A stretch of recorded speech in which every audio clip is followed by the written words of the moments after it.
അതിവേഗതയിൽ കുതിച്ചുപായുന്നൊരു വാഹനത്തിനകത്ത് വാഹനത്തിന്റെ ലക്ഷ്യമെന്തെന്ന് അറിയാതെ യാത്ര ചെയ്യുന്ന ഒരു യാത്രക്കാരന്റെ മനസ്ഥിതി എന്തായിരിക്കും?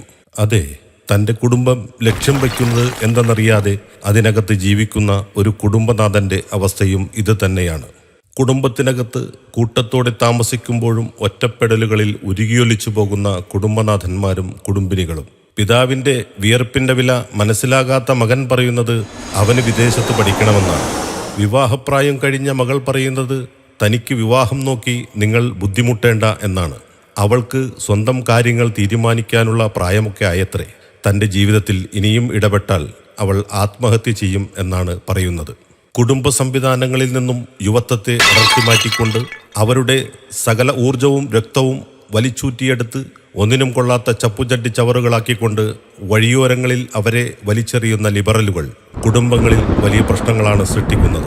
ഭാര്യയുമായി കിടക്ക പങ്കിടുമ്പോൾ പോലും പോൺ സൈറ്റുകളിൽ കണ്ട സ്ത്രീകളെ മനസ്സിൽ വിചാരിക്കുന്ന വൃത്തികെട്ട മനസ്സിന്റെ ഉടമകളായി തീരുന്ന കുടുംബനാഥന്മാർ. തന്നോടൊപ്പം കുറച്ചു സമയമെങ്കിലും ഈ മനുഷ്യനൊന്ന് ചെലവഴിച്ചിരുന്നുവെങ്കിൽ, ഒരു നല്ല വാക്ക് പറഞ്ഞിരുന്നുവെങ്കിൽ എന്നാണ് ഭാര്യയുടെ പരാതി.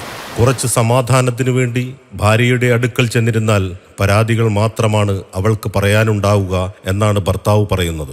പുറമേ നിന്നും സന്തോഷം നിറഞ്ഞത് എന്ന് തോന്നുന്നുവെങ്കിലും അകത്ത് അഗ്നിപർവ്വത സമാനമായ മനസ്സുമായി ജീവിക്കുന്ന ആളുകളാണ് പല കുടുംബങ്ങളിലും. അതെ, കുടുംബം കൈവിട്ടു പോയിരിക്കുന്നു. തിരിച്ചു പിടിക്കണം എനിക്കെൻ്റെ കുടുംബത്തെ. സുഹൃത്തെ, അതിനുള്ള മാർഗങ്ങൾ അന്വേഷിക്കുന്ന ആളുകൾക്കുള്ള വഴികാട്ടിയാണ് വിസ്ഡം ഫാമിലി കോൺഫറൻസുകൾ.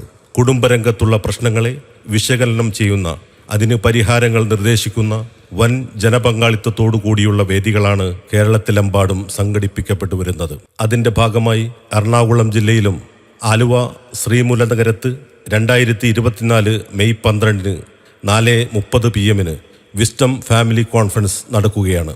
എല്ലാ ആളുകളെയും ഹൃദയപൂർവ്വം സ്വാഗതം ചെയ്യുന്നു. അതെ, ഇവിടെയുണ്ട് നിങ്ങളുടെ പ്രശ്നങ്ങൾക്കുള്ള പരിഹാരങ്ങൾ.